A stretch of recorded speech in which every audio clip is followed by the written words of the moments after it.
these people, the worst people though when it comes to food, the worst. The kind of people that make their own jam. And I realise this is a gamble with my audience. But I haven't got an issue with you make your own jam. I haven't. If you want to waste your own time, fair enough, right? But just a little tip, right? If you make your own jam, just a little tip, right? No one wants it as a fucking present.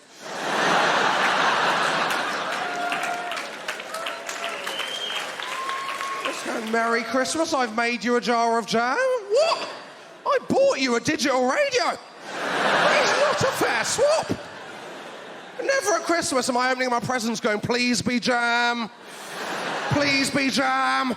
Preferably made by an amateur. Do you know the worst thing? The worst thing, it always comes in a jar that used to contain proper jam. I can see you've had good jam and I have to have your shit. And that's like we're going, Merry Christmas, I've got you the Game of Thrones DVD box set. Well, I say that. I've removed the DVDs and kept them for myself, and then made a home video of what I imagine the series would be like, which I put in there for you to enjoy. What is it? 25 hours of me with a broadsword and my tits out. Also, I've tied up the box with some checkered material around the top, and I've written June 2012 on the label, so you know which month of my life I am never getting back.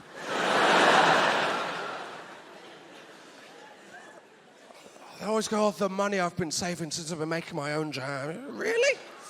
On jam? I mean, if you want to save money, make your own petrol. That's where the money is. No accountant has ever gone, I've just looked at the figures. I mean, you're in serious financial problems. I mean, you're going to have to start making your own jam. Your jam overheads are astronomical. If that doesn't help, you're going to have to move on to chutneys, piccalillis. I mean, what is your fucking problem, mate? I had a friend the other day, she said, oh, Josh, I've made you a jar of jam. The reason I'm giving it to you is I was only making it for myself, but I mistakenly made 30 jars. Sorry, how shit are you at cooking? You know I'm shit at cooking. I've never gone, right, let's just check on that roast. I've made 30 chickens.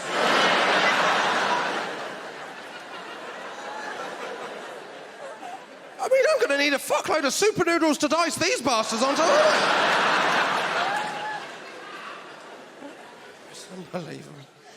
The worst, home brew, that's the worst. That's even worse. Oh, you go around, oh, do you want some home brew? Don't know how you got the confidence to make it. I can't get the ratios of Ribena right most of the time. At least that's not going to send me blind.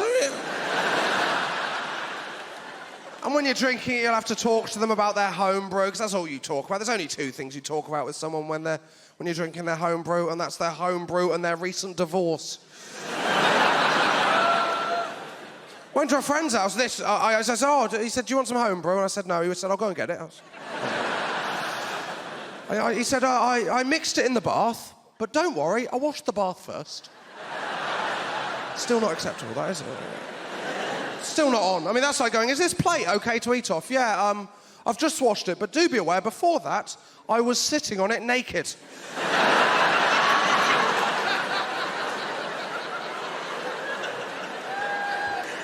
Think I'll give it a miss if it's all the same with you. I mean, call me a princess, but I've got standards.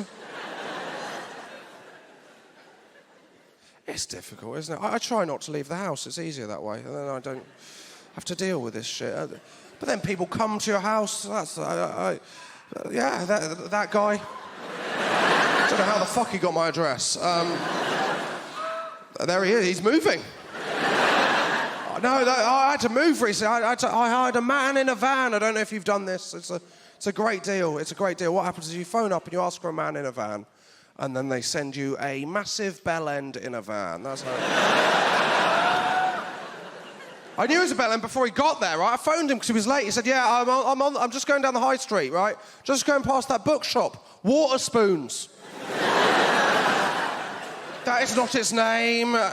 What you've done there is confuse two very different levels of shop.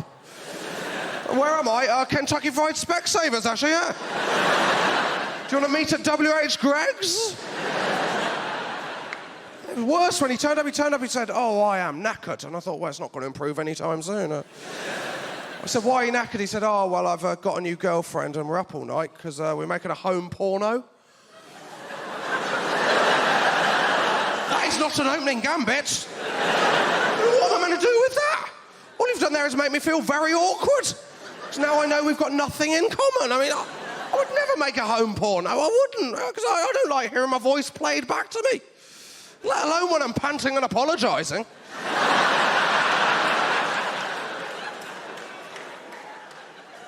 It's one of those macho guys, you know, the kind of people that are so macho, the kind of people that get your name wrong but say it with such confidence you start to question yourself. Go and get that chest of drawers, will you, Greg? Am I called Greg? At one point he called me G-Dog. I said, it's Greg. It isn't Greg. It's terrifying, man. I scare easily as well. I try and avoid it, but occasionally you get tricked into it. I went to see that film, The Woman in Black. I thought that won't be scary. I mean, The Woman in Black, yeah. You know, I've seen one of them before. I can deal with it, right? Turns out The Woman in Black is a ghost that kills children. That is what the fucking film should be called. The ghost that kills children. The fact she's wearing black is neither here nor fucking there. If you were describing her to a mate, you wouldn't go, you remember Sandra, what was she like? Well, the main thing was she wore black. Anything else? Yeah, she walks through walls and murders children, yeah. It's like going, oh, you remember Peter, don't you? He wears green. No. He flies around Neverland fighting pirates. I mean, for fuck's sake. Do you remember Tony with the red neckerchief? No. Tiger loves Frosties. I mean, come on. This man in a van, terrifying man, this man in a van. And he'd say mental things, but because I was scared of him, I couldn't laugh.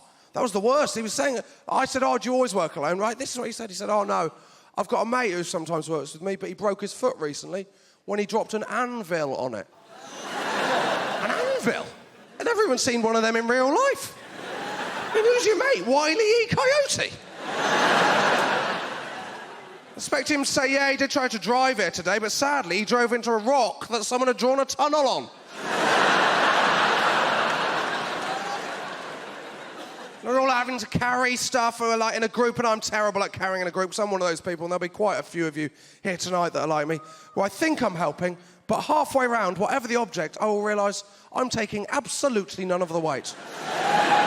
It's making no difference at all. We can't start taking the weight, because then I know we weren't taking the weight in the first place. Can't just walk away. So in the end, you spend your day miming carrying a variety of objects. It's going, bloody hell, this piano's heavy, I imagine. I've got no fucking clue. But the worst was, me and him got in his van to drive the stuff. It's just me and him.